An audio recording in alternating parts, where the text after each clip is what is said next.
ನಮಸ್ಕಾರ ಸ್ನೇಹಿತರೆ, ನಮ್ಮ ನಂಬಿಕೆಗೆ ಸ್ವಾಗತ ಸುಸ್ವಾಗತ. ಸ್ನೇಹಿತರೆ, ಹೋದ ವರ್ಷದ ಜೂನ್ ತಿಂಗಳನ್ನ ಒಮ್ಮೆ ನೆನಪಿಸಿಕೊಳ್ಳಿ. ಹೋದ ವರ್ಷ ಇದೇ ಜೂನ್ ತಿಂಗಳಲ್ಲಿ ಮಳೆ ಹೇಗೆ ಅಬ್ಬರಿಸ್ತಾ ಇತ್ತು ಅಂತ. ಜೂನ್ ಮೊದಲ ವಾರದಲ್ಲೇ KRS ಆಲಮಟ್ಟಿ ಡ್ಯಾಂಗಳು ಭರ್ತಿಯಾಗೋ ರೇಂಜ್ಗೆ ಮುಂಗಾರು ಆರ್ಭಟಿಸಿತ್ತು. ರೈತರು ಖುಷಿಯಿಂದ ಭೂಮಿ ಪೂಜೆ ಮಾಡಿ ಬಿತ್ತನೆ ಕಾರ್ಯಕ್ಕೆ ಇಳಿದಿದ್ರು. ಆದರೆ ಇವತ್ತು ಜೂನ್ ಮುಗಿತಾ ಬಂದರೂ ಕರ್ನಾಟಕದ ಆಕಾಶದಲ್ಲಿ ಮೋಡಗಳ ಸುಳಿವೇ ಇಲ್ಲ. ಕಾವೇರಿ ಒಡಲು ಒಣಗ್ತಿದೆ. ಮಲೆನಾಡು ಕರಾವಳಿಯಲ್ಲಿ ಮಳೆ ಕೊರತೆ 35% ದಾಟಿದೆ. KRS ನೀರಿನ ಮಟ್ಟ ಬರೋಬ್ಬರಿ 81 ಅಡಿಗೆ ಕುಸಿದು ಬಿದ್ದಿದೆ. ಹಾಗಿದ್ರೆ ಹೋದ ವರ್ಷ ಅಷ್ಟೊಂದು ಅಬ್ಬರಿಸಿದ ಮಳೆರಾಯ ಈ ವರ್ಷ ಜೂನ್ 23 ಆದ್ರೂ ನಮ್ಮ ಕೈ ಕೊಟ್ಟಿದ್ದು ಯಾಕೆ? ಇಡೀ ಕರ್ನಾಟಕದ ಮಳೆಯನ್ನ ಮಧ್ಯ ರಸ್ತೆಯಲ್ಲೇ ಹೈಜಾಕ್ ಮಾಡಿದ ಆ ಕಣ್ಣಿಗೆ ಕಾಣದ ದೈತ್ಯ ಯಾರು ಗೊತ್ತಾ? ಹವಾಮಾನ ಇಲಾಖೆಯ ಅಫಿಷಿಯಲ್ ವೆಬ್ಸೈಟ್ಗಳನ್ನ ಚೆಕ್ ಮಾಡಿದ್ರೆ ಸಿಗೋ ಆ ಒಂದೇ ಒಂದು ಕರಾಳ ಹೆಸರು ಎಲ್ ನಿನೋ. ಇವತ್ತು ಇಡೀ ರಾಜ್ಯದ ಮುಂಗಾರು ಮಳೆಯಲ್ಲಿ 50% ಭೀಕರ ಕೊರತೆ ತಂದಿರುವ ಈ ಎಲ್ ನಿನೋ ಅಂದ್ರೆ ಏನು? ಸಾವಿರಾರು ಕಿಲೋಮೀಟರ್ ದೂರದಲ್ಲಿರೋ ಸಮುದ್ರದ ಆಳದಲ್ಲಿ ಕುಳಿತು ಇದು ನಮ್ಮ ಕರ್ನಾಟಕದ ರೈತರ ಹೊಟ್ಟೆಯ ಮೇಲೆ ಹೊಡಿತಾ ಇರೋದು ಹೇಗೆ? ಬನ್ನಿ, ಇವತ್ತಿನ ಸಂಚಿಕೆಯಲ್ಲಿ ಆ ಪ್ರಕೃತಿಯ ಕರಾಳ ಆಟದ ಮಾಹಿತಿಯನ್ನ ಹೇಳ್ತಾ ಹೋಗ್ತೀನಿ. ಅದಕ್ಕೂ ಮುನ್ನ ನಮ್ಮ ನಂಬಿಕೆಗೆ ನಿಮ್ಮ ಬೆಂಬಲವಿರಲಿ. ಎಲ್ಲ ವಿಧದ ತ್ವಚೆಯ ಸಮಸ್ಯೆಗಳಿಗೆ ಧೀಮಹಿ ಪ್ರಾಡಕ್ಟ್ ರಾಮಬಾಣದಂತೆ ಕೆಲಸ ಮಾಡುತ್ತೆ. ಕೇವಲ 3 ದಿನದಲ್ಲೇ ವ್ಯತ್ಯಾಸ ನೋಡ್ತೀರಾ. ಯಾವುದೇ ಅಡ್ಡ ಪರಿಣಾಮಗಳಿಲ್ಲ. ಕೆಮಿಕಲ್ ರಹಿತವಾದ 16 ನೈಸರ್ಗಿಕ ಪದಾರ್ಥಗಳ ಮಿಶ್ರಣದಿಂದ ತಯಾರಾದ 100% ಆರ್ಗ್ಯಾನಿಕ್ ಧೀಮಹಿ ಪ್ರಾಡಕ್ಟ್. ಹೆಚ್ಚಿನ ಮಾಹಿತಿಗಾಗಿ ಕೆಳಕಂಡ ದೂರವಾಣಿಗೆ ಸಂಪರ್ಕಿಸಿ. ಸ್ನೇಹಿತರೆ, ನಿಮ್ಮ ಮನೆಯಲ್ಲಿ ಒಂದು ದೊಡ್ಡ ನೀರಿನ ತೊಟ್ಟಿ ಇದೆ ಅಂದ್ಕೊಳ್ಳಿ. ಅದಕ್ಕೆ ನೀವು ಒಂದೇ ಕಡೆಯಿಂದ ನಿರಂತರವಾಗಿ ಫ್ಯಾನ್ ಗಾಳಿ ಹಾಕಿದ್ರೆ ಏನಾಗುತ್ತೆ? ಮೇಲಿರೋ ಬಿಸಿ ನೀರೆಲ್ಲ ತೇಲುತ್ತಾ ಹೋಗಿ ಆ ಗಾಳಿಯ ಕೊನೆಯ ಮೂಲೆಗೆ ಜಮೆಯಾಗುತ್ತೆ ಅಲ್ವಾ? ಪ್ರಕೃತಿಯಲ್ಲೂ ಪ್ರತಿ ವರ್ಷ ಇದೇ ಮ್ಯಾಜಿಕ್ ನಡೆಯುತ್ತೆ. ಜಗತ್ತಿನ ಅತಿ ದೊಡ್ಡ ಸಮುದ್ರವಾಗಿರುವ ಈ ಪೆಸಿಫಿಕ್ ಮಹಾಸಾಗರದ ಮೇಲೆ ವರ್ಷದ 365 ದಿನವೂ ಪೂರ್ವ ದಿಕ್ಕಿನಿಂದ ಪಶ್ಚಿಮದ ಕಡೆಗೆ ಅತಿ ಬಲವಾದ ಮಾರುತಗಳು ಬೀಸುತ್ತಾ ಇರ್ತವೆ. ಇವುಗಳನ್ನ ವಿಜ್ಞಾನದ ಭಾಷೆಯಲ್ಲಿ ಟ್ರೇಡ್ ವಿಂಡ್ಸ್ ಅಂತ ಕರೀತಾರೆ. ಈ ಗಾಳಿ ಏನ್ ಮಾಡುತ್ತೆ ಅಂದ್ರೆ ಸಮುದ್ರದ ಮೇಲ್ಭಾಗದಲ್ಲಿರುವ ಇಡೀ ಬಿಸಿ ನೀರನ್ನ ತಳ್ಳಿಕೊಂಡು ಹೋಗಿ ನಮ್ಮ ಏಷ್ಯಾ ಖಂಡದ ಹತ್ತಿರ ಅಂದ್ರೆ ಇಂಡೋನೇಷ್ಯಾ ಮತ್ತು ಆಸ್ಟ್ರೇಲಿಯಾದ ಸಮುದ್ರದ ಹತ್ತಿರ ತಂದು ಜಮೆ ಮಾಡುತ್ತೆ. ಹೀಗೆ ನಮ್ಮ ಏಷ್ಯಾ ಖಂಡದ ಸಮುದ್ರದ ಹತ್ತಿರ ಬಿಸಿ ನೀರು ಬಂದು ನಿಂತಾಗ ಆ ಬಿಸಿಲಿಗೆ ನೀರೆಲ್ಲ ಆವಿಯಾಗಿ ಆಕಾಶಕ್ಕೆ ಹೋಗಿ ಬೃಹತ್ ಗಾತ್ರದ ಕಪ್ಪು ಮೋಡಗಳಾಗಿ ಬದಲಾಗ್ತವೆ. ಆ ಮೋಡಗಳೇ ಮೆಲ್ಲನೆ ಗಾಳಿಗೆ ತೇಲುತ್ತಾ ಬಂದು ನಮ್ಮ ಭಾರತದ ಮೇಲೆ ಮುಂಗಾರು ಮಳೆಯಾಗಿ ಸುರಿತಾವೆ. ಈ ಮಳೆಯಿಂದಲೇ ನಮ್ಮ KRS ಡ್ಯಾಮ್ ತುಂಬೋದು, ನಮ್ಮ ರೈತರು ಭೂಮಿ ಹದ ಮಾಡಿ ಬಿತ್ತನೆ ಮಾಡೋದು. ಇದು ನಾರ್ಮಲ್ ಆಗಿ ಪ್ರತಿ ವರ್ಷ ನಡೆಯೋ ಪ್ರಕೃತಿಯ ನಿಯಮ. ಆದರೆ ಈ ಎಲ್ ನಿನೋ ವರ್ಷದಲ್ಲಿ ಇಡೀ ಸಿಸ್ಟಮ್ ಉಲ್ಟಾಪಲ್ಟಾಗಿಬಿಡುತ್ತೆ. ಏನಾಗುತ್ತೆ ಅಂದ್ರೆ ಪೆಸಿಫಿಕ್ ಸಮುದ್ರದ ಮೇಲೆ ಬೀಸುತ್ತಿದ್ದ ಆ ಬಲವಾದ ಮಾರುತಗಳು ಇದ್ದಕ್ಕಿದ್ದಂತೆ ಕಂಪ್ಲೀಟ್ ವೀಕ್ ಆಗಿಬಿಡ್ತಾವೆ. ಅಂದ್ರೆ ಗಾಳಿಯ ವೇಗ ಪೂರ್ತಿ ಕಮ್ಮಿ ಆಗತ್ತೆ. ಗಾಳಿ ನಿಂತ ತಕ್ಷಣ ಏನಾಗುತ್ತೆ? ನಮ್ಮ ಏಷ್ಯಾ ಖಂಡದ ಕಡೆಗೆ ಬರಬೇಕಿದ್ದ ಆ ಕೋಟ್ಯಾಂತರ ಟನ್ ಬಿಸಿ ನೀರೆಲ್ಲ ಅರ್ಧ ದಾರಿಯಲ್ಲೇ ನಿಂತು ಬಿಡುತ್ತೆ. ಅಷ್ಟೇ ಅಲ್ಲ, ಅದು ವಾಪಸ್ ಉಲ್ಟಾ ಹರಿದು ಹೋಗಿ ದಕ್ಷಿಣ ಅಮೆರಿಕಾದ ಪೆರು ಮತ್ತು ಈಕ್ವೆಡಾರ್ ದೇಶಗಳ ಸಮುದ್ರದ ಹತ್ತಿರ ಹೋಗಿ ನಿಂತು ಬಿಡುತ್ತೆ. ಅಂದ್ರೆ ಸಮುದ್ರದ ಬಿಸಿ ನೀರು ಎಲ್ಲಿ ಇರಬೇಕಿತ್ತೋ ಅಲ್ಲಿ ಇರಲ್ಲ, ಅದು ಇರಬಾರದ ಜಾಗಕ್ಕೆ ಹೋಗಿ ಜಮೆಯಾಗತ್ತೆ. ಇದರಿಂದ ಏನಾಗುತ್ತೆ ಅಂದ್ರೆ ನಮಗೆ ಬರಬೇಕಾದ ಆ ಮಳೆಯ ಮೋಡಗಳು, ಆ ತೇವಾಂಶ ಎಲ್ಲವೂ ದಕ್ಷಿಣ ಅಮೆರಿಕಾದ ಕಡೆಗೆ ಶಿಫ್ಟ್ ಆಗಿ ಬಿಡ್ತಾವೆ. ಪರಿಣಾಮ ನಮಗೆ ಬರಬೇಕಾದ ಮುಂಗಾರು ಮಳೆಯನ್ನ ಆ ದೈತ್ಯ ಅರ್ಧ ದಾರಿಯಲ್ಲೇ ಹೈಜಾಕ್ ಮಾಡಿ ತನ್ನ ಕಡೆಗೆ ಎಳೆದುಕೊಂಡು ಬಿಡ್ತಾನೆ. ಇತ್ತ ನಮ್ಮ ಕರ್ನಾಟಕದಲ್ಲಿ ಜೂನ್ 23 ಆದರೂ ಹನಿ ಮಳೆ ಇಲ್ಲದೆ ಬಿಸಿಲು ಸುಡ್ತಿದೆ.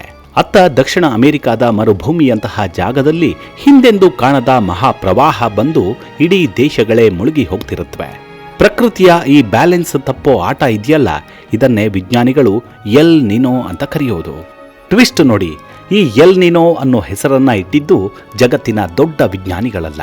ಹಿಂದಿಗೆ 100 ವರ್ಷಗಳ ಹಿಂದೆ ಅಂದ್ರೆ 1600ರ ದಶಕದಲ್ಲಿ ದಕ್ಷಿಣ ಅಮೆರಿಕಾದ ಪೆರು ದೇಶದ ಸಮುದ್ರ ತೀರದಲ್ಲಿ ಮೀನು ಹಿಡಿಯುತ್ತಿದ್ದ ಸಾಮಾನ್ಯ ಮೀನುಗಾರರು ಮೊದಲ ಬಾರಿಗೆ ಇದನ್ನ ಪತ್ತೆ ಹಚ್ಚಿದ್ರು.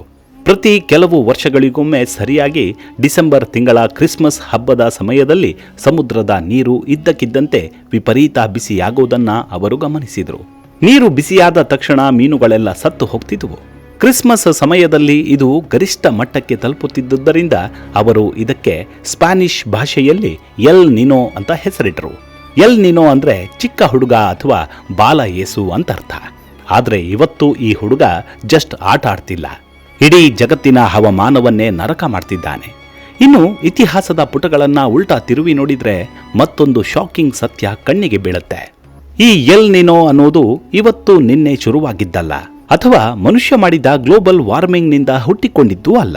ವಿಜ್ಞಾನಿಗಳ ಪ್ರಕಾರ ಈ ಭೂಮಿ ಮೇಲೆ ಮನುಷ್ಯ ಅನ್ನೋ ಪ್ರಾಣಿ ಹುಟ್ಟುವುದಕ್ಕಿಂತ ಕೋಟ್ಯಾಂತರ ವರ್ಷಗಳ ಮುಂಚಿನಿಂದಲೂ, ಅಂದರೆ ಈ ಭೂಮಿಯ ಸೃಷ್ಟಿಯ ಕಾಲದಿಂದಲೂ ಪೆಸಿಫಿಕ್ ಮಹಾಸಾಗರದಲ್ಲಿ ಈ ಕರಾಳ ಆಟ ನಡೀತಾನೇ ಇದೆ. ಇನ್ನು ಲಿಖಿತ ಇತಿಹಾಸದ ದಾಖಲೆಗಳನ್ನು ನೋಡಿದರೆ ಬರೋಬ್ಬರಿ 450 ವರ್ಷಗಳ ಹಿಂದಿನಿಂದಲೂ, ಅಂದರೆ ಕ್ರಿಸ್ತಶಕ 1578ರಲ್ಲೇ ಅತ್ಯಂತ ಭೀಕರವಾದ ಎಲ್ ನಿನೋ ದಾಳಿ ನಡೆಸಿ ಇಡೀ ಜಗತ್ತನ್ನ ನಡುಗಿಸಿತ್ತು ಅನ್ನೋ ಪುರಾವೆ ಇದೆ. ಇತಿಹಾಸದಲ್ಲಿ ದಾಖಲಾಗಿರುವ ದೊಡ್ಡ ದೊಡ್ಡ ಬರಗಾಲಗಳು, ಕೋಟ್ಯಾಂತರ ಜನ ಹಸಿವಿನಿಂದ ಸತ್ತ ಭೀಕರ ಕ್ಷಾಮಗಳ ಹಿಂದೆ ಇದೇ ಎಲ್ ನಿನೋ ಕೈವಾಡ ಇತ್ತು ಅನ್ನೋದು ಬಹಿರಂಗವಾಗಿದೆ. ಸಾಮಾನ್ಯವಾಗಿ ಪ್ರತಿ 2 ರಿಂದ 7 ವರ್ಷಗಳಿಗೊಮ್ಮೆ ಬರುವ ಈ ಎಲ್ ನಿನೋ ಒಮ್ಮೆ ಆಕ್ಟಿವೇಟ್ ಆದರೆ ಕನಿಷ್ಠ 12 ತಿಂಗಳುಗಳ ಕಾಲ ಇಡೀ ಭೂಮಿಯನ್ನ ತನ್ನ ಕಂಟ್ರೋಲ್ನಲ್ಲಿ ಇಟ್ಟುಕೊಳ್ಳುತ್ತೆ. ಆದರೆ ಸ್ನೇಹಿತರೆ, ಈ ಬಾರಿ ಬರ್ತಾ ಇರೋದು ಬರೀ ನಾರ್ಮಲ್ ಎಲ್ ನಿನೋ ಅಲ್ಲ. ಇಡೀ ಜಗತ್ತಿನ ಹವಾಮಾನ ಸಂಸ್ಥೆಗಳು ಇವತ್ತು ಯಾವ ಮಟ್ಟಿಗೆ ಹೆದರಿ ನಿಂತಿವೆ ಅಂದರೆ, ಈ ವರ್ಷ ಇತಿಹಾಸದಲ್ಲೇ ಕಾಣದ ಅತ್ಯಂತ ಭಯಾನಕ ಸೂಪರ್ ಎಲ್ ನಿನೋ ನಮ್ಮ ಭೂಮಿಗೆ ಅಪ್ಪಳಿಸುತ್ತಿದೆ.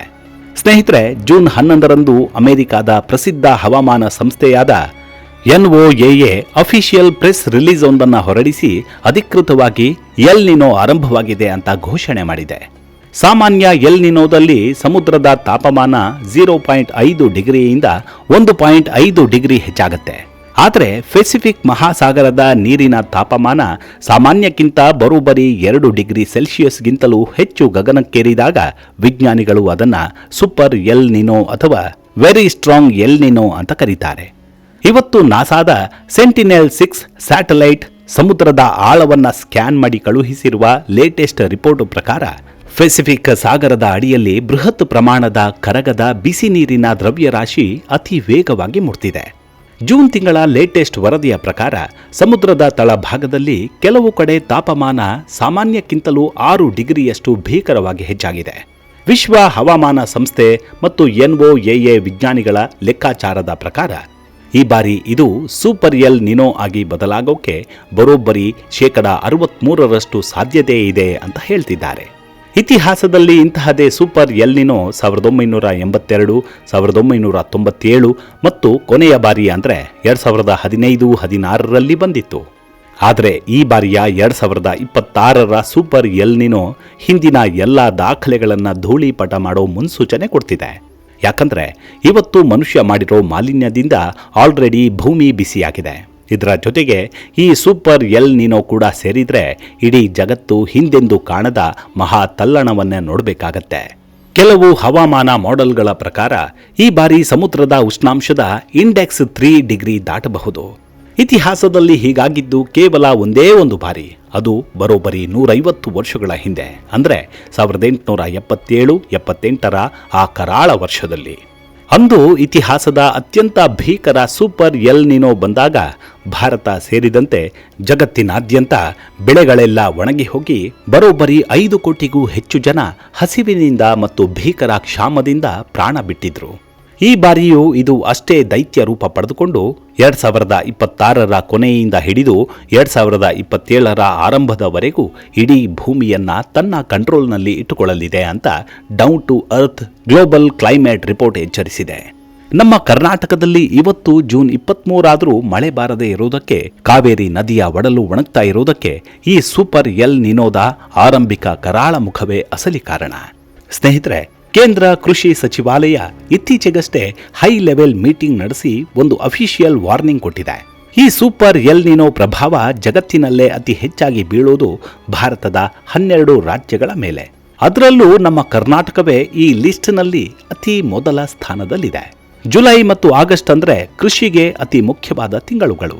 ಆದರೆ ಈ ದೈತ್ಯನ ಎಫೆಕ್ಟ್ನಿಂದಾಗಿ ಮಳೆ ಸಂಪೂರ್ಣ ಕೈಕೊಟ್ರೆ ರಾಜ್ಯದ ಕೃಷಿ ಉತ್ಪಾದನೆ ಬರೋಬ್ಬರಿ 12% ಕುಸಿದು ಬೀಳುತ್ತೆ ಅಂತ ಹವಾಮಾನ ಅಧ್ಯಯನಗಳು ಎಚ್ಚರಿಸಿವೆ. ಬೆಳೆ ನಾಶ ಆಯಿತು ಅಂದರೆ ಅದರ ನೇರ ಹೊಡೆತ ಬೀಳೋದು ನಮ್ಮ ಜೇಬಿಗೆ. ಹವಾಮಾನ ತಜ್ಞರ ಪ್ರಕಾರ ಬಫರ್ ಸ್ಟಾಕ್ ಅಥವಾ ಮುನ್ನೆಚ್ಚರಿಕೆ ಇಲ್ಲದೆ ಇರೋ ಅಕ್ಕಿ, ಬೇಳೆಕಾಳುಗಳು, ಎಣ್ಣೆಕಾಳುಗಳು ಮತ್ತು ತರಕಾರಿಗಳ ಬೆಲೆ ನಮ್ಮ ಜೇಬಿಗೆ ಬೆಂಕಿಯಂತೆ ಹೊರೆಯಾಗಲಿದೆ. ಸಮುದ್ರದ ಆಳದಲ್ಲಿ ಕುಳಿತ ಆ ಒಂದು ಸೂಪರ್ ಎಲ್ನಿನೋ ಇತ್ತ ನಮ್ಮ ರೈತನ ಹೊಟ್ಟೆ ಮೇಲೆ ಹೊಡೆದು ಅತ್ತ ಜನಸಾಮಾನ್ಯರ ಜೇಬಿಗೆ ಕತ್ತರಿ ಹಾಕೋಕೆ ಕೌಂಟ್ ಡೌನ್ ಶುರು ಮಾಡಿದೆ. ಇವತ್ತಿನ ಲೆಕ್ಕಾಚಾರದ ಪ್ರಕಾರ ಈ ಸೂಪರ್ ಎಲ್ನಿನೋ ಇಡೀ 2026ರ ವರ್ಷ ಪೂರ್ತಿ ಅಬ್ಬರಿಸಿ ಮುಂದಿನ 2027ರ ಮಾರ್ಚ್ ಅಥವಾ ಏಪ್ರಿಲ್ ತಿಂಗಳವರೆಗೂ ಇಡೀ ಭೂಮಿಯನ್ನ ತನ್ನ ಕಂಟ್ರೋಲ್ನಲ್ಲೇ ಇಟ್ಟುಕೊಳ್ಳಲಿದೆ. ಈ ವರ್ಷದ ನವೆಂಬರ್ 2026ರಿಂದ ಮುಂದಿನ ವರ್ಷದ ಜನವರಿ 27ರ ನಡುವೆ ಈ ಸೂಪರ್ ಎಲ್ನಿನೋ ತನ್ನ ಕರಾಳ ರೂಪದ ತುತ್ತ ತುದಿಗೆ ತಲುಪುತ್ತೆ ಅಂತ ವಿಶ್ವ ಹವಾಮಾನ ಸಂಸ್ಥೆ ಎಚ್ಚರಿಸಿದೆ. ಅಂದರೆ ನಮ್ಮ ಚಳಿಗಾಲದಲ್ಲೂ ಇದು ಹಿಂದೆಂದೂ ಕಾಣದ ಭೀಕರ ಶಾಖ ಮತ್ತು ಒಣ ಹವಾಮಾನವನ್ನು ಸೃಷ್ಟಿ ಮಾಡುತ್ತೆ ಅಂತ ಹೇಳಲಾಗ್ತಿದೆ. 2027ರ ಫೆಬ್ರವರಿ ನಂತರ ಪೆಸಿಫಿಕ್ ಮಹಾಸಾಗರದ ತಾಪಮಾನ ಮೆಲ್ಲನೆ ಕಮ್ಮಿಯಾಗೋಕೆ ಶುರುವಾಗುತ್ತೆ. ಕೊನೆಗೆ 2027ರ ಏಪ್ರಿಲ್ ಅಥವಾ ಮೇ ತಿಂಗಳ ಹೊತ್ತಿಗೆ ಈ ಎಲ್ನಿನೋ ಸಂಪೂರ್ಣವಾಗಿ ಮುಗಿದು ಹವಾಮಾನ ನಾರ್ಮಲ್ ಸ್ಥಿತಿಗೆ ಬರುತ್ತೆ ಅಂತ ವಿಜ್ಞಾನಿಗಳು ಅಂದಾಜಿಸಿದ್ದಾರೆ. ಒಂದ್ ಕಡೆ ಯುದ್ಧದಿಂದ ಕಂಗಾಲಾಗಿರೋ ಈ ಜಗತ್ತು ಈಗ ಮತ್ತೊಂದು ಹವಾಮಾನ ಯುದ್ಧಕ್ಕೆ ಬಿದ್ದಿದ್ದು ದೈವದ ಆಟ ಏನಾಗಬೇಕೋ ಅಥವಾ ನಾಶದ ಸಂಕೇತವೋ ಆ ದೇವರೇ ಬಲ್ಲ. ಇದಿಷ್ಟು ಎಲ್ನಿನೋ ಕುರಿತಾದ ಮಾಹಿತಿ. ಮುಂದಿನ ಸಂಚಿಕೆಯಲ್ಲಿ ಮತ್ತೆ ಭೇಟಿಯಾಗೋಣ. ಅಲ್ಲಿವರೆಗೂ ನಿಮ್ಮ ಆರೋಗ್ಯದ ಕಡೆ ಗಮನವಿರಲಿ. Take care. ನಮಸ್ಕಾರ.